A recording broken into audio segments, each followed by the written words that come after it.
Assalamualaikum warahmatullahi wabarakatuh. Halo, kita ketemu lagi di perkuliahan Teori Bahasa dan Otomata. Kali ini kita akan membahas bab baru, yaitu tentang Finite State Automata.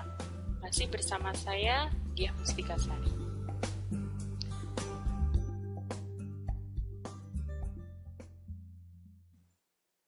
Kita mulai. Finite State Automata adalah salah satu dari 4 materi mayor yang akan kita pelajari di perkuliahan Teori Bahasa dan Otomata. Ada 4 materi yang akan kita bahas selama perkuliahan Teori Bahasa dan Otomata. Yang pertama adalah Finite State Automata, atau biasa disingkat dengan FSA. Yang kedua, Pushdown Automata atau PDA. Yang ketiga, Linear Bounded Automata, dan yang keempat adalah Turing Machine atau mesin Turing. Oke, kita akan membahas tentang Finite State Automata. Sebelum kita jauh membahas apa itu Finite State Automata, kita mulai pembahasan kita tentang istilah automata. Kata automata berasal dari bahasa Yunani, automaton, yang artinya mampu bergerak sendiri. Maka teori automata adalah cabang teoritis dari ilmu komputer. Jadi teori automata ini adalah ilmu yang sifatnya teoritis. Ya. Berhubungan erat dengan logika matematika. Kata automata atau automation menunjukkan otomatisasi pada sebuah proses. Mata kuliah ini adalah mata kuliah wajib yang diajarkan di ilmu komputer atau program studi informatika. Jadi sesuai dengan nomenklatur, ilmu komputer itu sama dengan informatika. Maka Anda yang belajar di program studi informatika tentu harus melewati mata kuliah ini.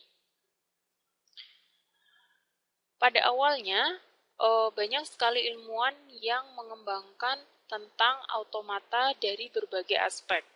Tujuannya adalah untuk mengembangkan mesin yang bisa bekerja secara otomatis dan dapat berpikir meniru aspek berpikir manusia.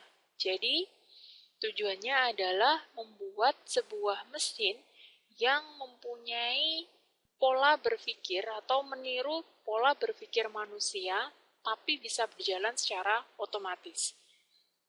Nah, teori automata ini berkaitan dengan logika perhitungan atau logika matematika. Jadi yang akan kita bahas di sini ini dekat sekali dengan pembahasan logika matematika. Jadi bukan mata kuliah yang bisa dihasilkan secara fisik. Ya.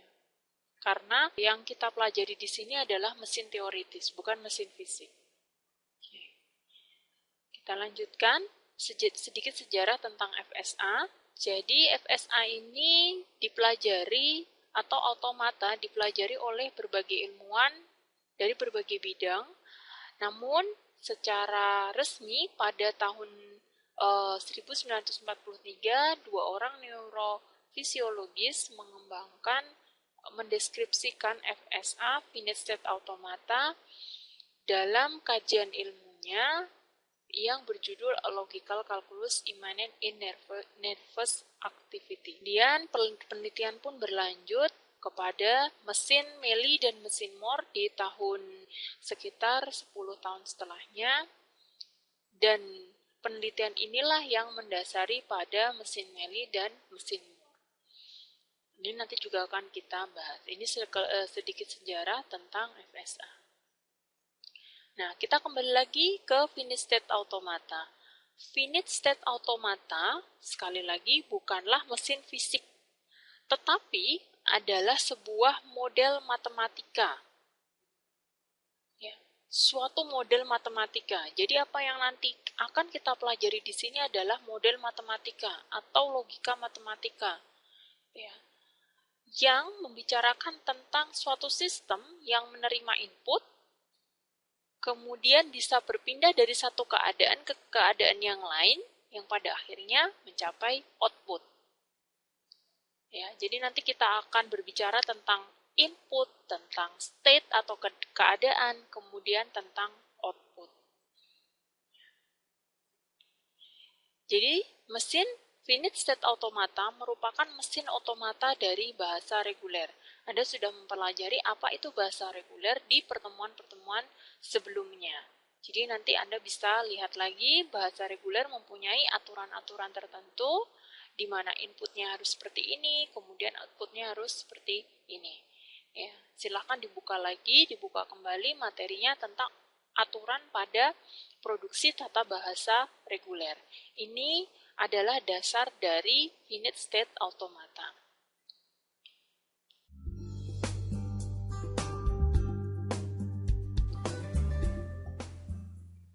Nah, ada konsep dasar yang harus diketahui sebelum kita membahas lebih lanjut tentang finite state automata.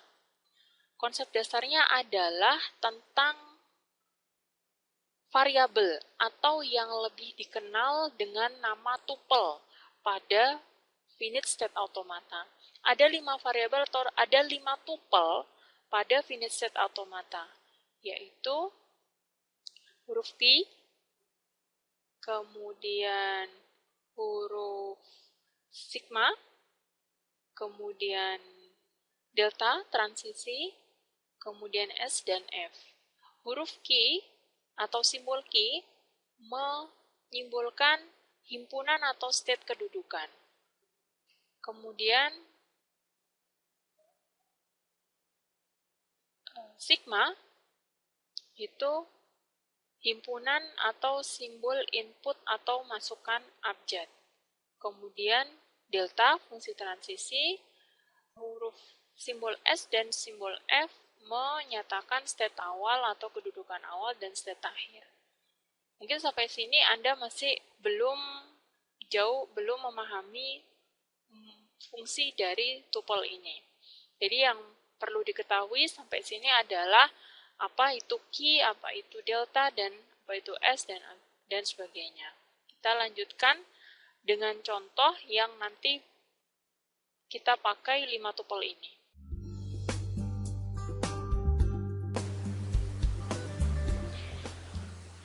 Konsep dasar dari 5 tuple tadi diaplikasikan pada yang namanya diagram transisi. Jadi diagram transisi itu contohnya adalah seperti ini.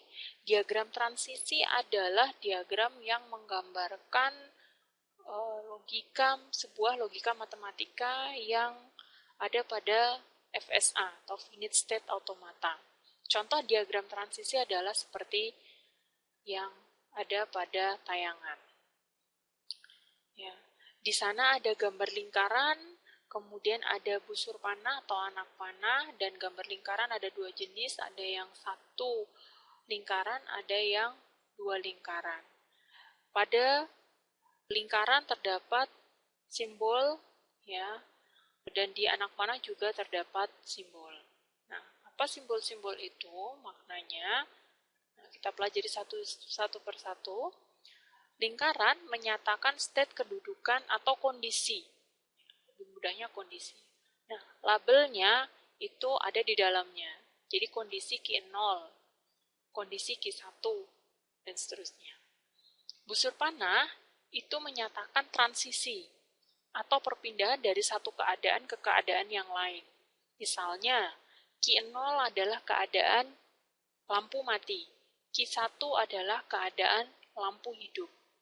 B itu adalah transisinya, ya, atau bisa dibilang input yang menyebabkan transisi dari satu keadaan atau satu kondisi ke kondisi yang lain. Misalnya, B adalah input saklar ditekan, maka akan terjadi perubahan state dari Q0, dari lampu mati, ke Q1, ke kondisi lampu hidup. Nah, untuk lingkaran ini ada 2, yaitu lingkaran yang ada 1 lingkaran dan 2. Satu itu menyatakan lingkaran atau keadaan awal, dan dua lingkaran itu menandakan keadaan akhir. Lingkaran ganda itu menggambarkan state akhir atau final. Nah, cara yang lain untuk mengetahui mana state awalnya atau kondisi awalnya atau kedudukan awalnya adalah lingkaran yang dituju oleh anak panah yang tidak memiliki label.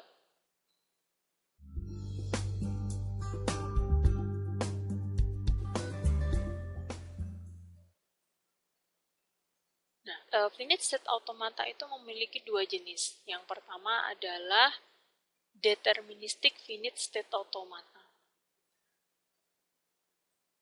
yaitu finite state automata yang memiliki tepat satu state berikutnya untuk setiap simbol input. Nah, ini contohnya. Jadi, misalnya ada keadaan namanya genap. Genap ini memiliki dua inputan, input 1 atau dua transisi 1 dan transisi 0. Di mana transisi 1 itu berubah menjadi keadaan ganjil, dan transisi 0 itu berubah menjadi keadaan genap. Seperti itu. Jadi setiap transisi itu menunjuk kepada tepat satu state berikutnya.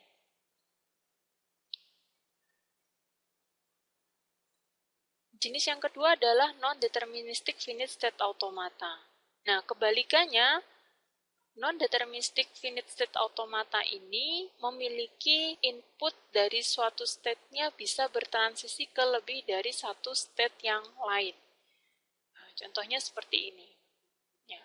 Anda lihat di sini ada input 0 dan input 1. Ya. Input 0 dan input 1 memberikan efek transisi dari Q0 ke Q1. Tapi Anda lihat di sini juga, ketika diberikan inputan 0, Q0 itu juga bisa bertransisi ke Q0 lagi. Nah, jadi istilahnya apa ya? Tidak konsisten gitu. Jadi kalau diberikan input 0, dia bisa berubah menjadi state Q0 maupun menjadi state Q1. Ya. Oke, yang kita bahas pertama adalah DFA, Deterministic Finite Automata. Contohnya adalah gambar yang tadi. Nah, ini saya umpamakan sebagai logika dari sebuah protokol kesehatan yang dibuat oleh suatu kementerian kesehatan di suatu negara. Q0 menandakan state atau kondisi sehat, Q1 menandakan state atau kondisi sakit. Kemudian A menunjukkan inputan tetap di rumah, B menunjukkan inputan bepergian. Cara membacanya adalah seperti ini. Ya. Jika seseorang dalam state atau dalam kondisi sehat, kemudian dia melakukan input tetap di rumah, yaitu A, maka state-nya kembali lagi ke Q0, atau tetap sehat. Tapi jika seseorang ini kemudian bepergian, ya, melakukan kondisi B, melakukan input B, maka dia state-nya, keadaannya berubah menjadi Q1, sakit. Jika kondisi sakit atau kondisi state Q1 ini mendapat input A, yaitu tetap di rumah, dia akan tetap pada kondisi Q1.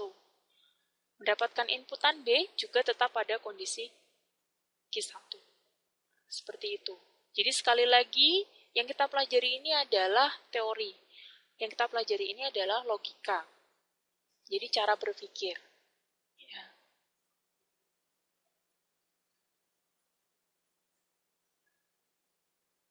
Nah, ini adalah uraian dari gambar yang tadi. Jadi kalau gambar sebelumnya saya gabung A, B, ini saya pisah. Sebenarnya dua gambar ini adalah sama.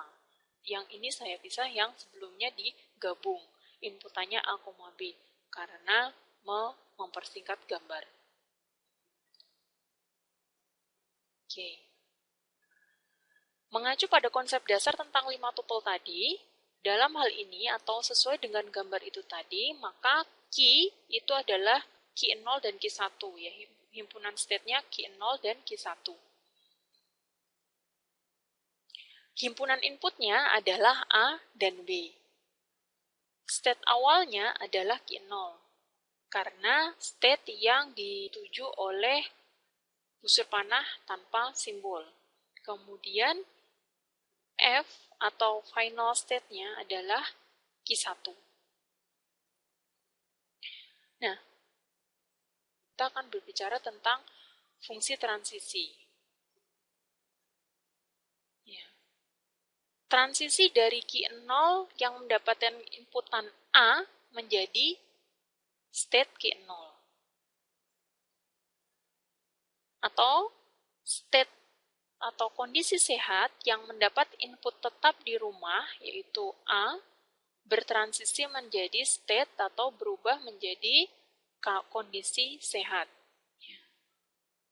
Kemudian D itu artinya transisi. Transisi dari kondisi key 0, yaitu sehat, yang mendapatkan inputan B, yaitu bepergian, menjadi state atau kondisi key 1, yaitu kondisi sakit. Seperti ini penjelasannya. Jadi ini dinamakan fungsi transisi. Semua fungsi transisi bisa kita tuliskan, artinya sebuah state jika mendapatkan sebuah input menjadi apa. Semuanya kita tuliskan. Di sini ada 4 transisi, ya. Yaitu yang pertama, key 0 mendapat input A menjadi key 0, key 0 mendapat input B menjadi key 1, key 1 mendapat input A menjadi key 1, key 1 mendapat input B menjadi key 1. Ya. Arti atau logikanya ada di bagian bawahnya. Jadi misalnya state sakit yang mendapat input bepergian bertransisi menjadi state sakit, dan seterusnya. Nah, dari fungsi transisi ini kita bisa membuat tabel transisinya. Nah, tabel transisinya hanya bentuk lain dari fungsi transisi yang kita buatkan tabel. Jadi di sisi atas, di sisi baris itu ada D, ini adalah transisi, menunjukkan transisi. Kemudian A, ini A dan B, ini adalah himpunan inputnya kita tulis. Himpunan inputnya ada A dan B, anggotanya A dan B. Kita tulis masing-masing satu di satu kolom.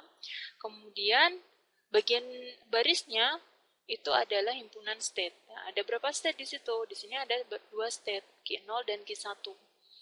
Maka kita tulis key 0 dan key 1. Kemudian kita isi kolom tengahnya di sini. Jadi key 0 mendapatkan inputan A, maka menjadi key 0 sesuai dengan baris pertama pada fungsi transisi. Key 1 mendapatkan inputan A menjadi key berapa?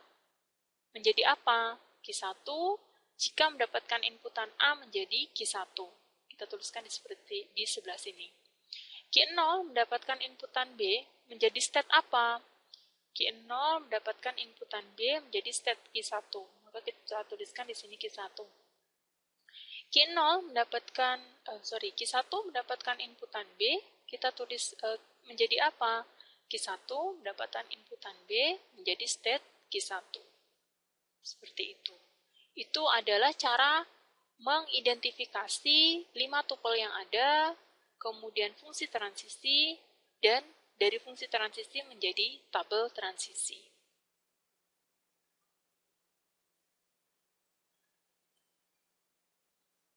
Ini adalah contoh DFA yang lain seperti ini, ya. 2 inputan seperti ini yang ditulis dalam satu busur panah. Jadi sebenarnya ini hanya menggabungkan daripada menuliskan atau menggambarkan 2 busur panah yang berasal dari state yang sama menuju ke state yang sama, namun inputannya berbeda. Jadi dijadikan satu seperti ini. Jadi A, B. Nah, DFA ini diagram transisinya adalah seperti berikut. Jadi membacanya, key 0 jika mendapatkan inputan A menjadi key 1. Q0 jika mendapatkan inputan A menjadi state Q1. Q0 mendapatkan inputan B, Q0 mendapatkan inputan B menjadi state Q1 juga. Kemudian Q1 mendapatkan inputan A menjadi Q1, Q1 mendapatkan inputan B menjadi Q0. Ini masih cukup mudah, semoga Anda bisa memahami bagaimana membuat tabel transisi dari sebuah diagram transisi. Oke, itu saja dari saya. Berikut adalah sumber kajian atau bahan-bahan yang saya gunakan pada slide ini. Terima kasih telah menyimak materi Finite State Automata. Kita akan lanjutkan ke materi berikutnya. Wassalamualaikum warahmatullahi wabarakatuh.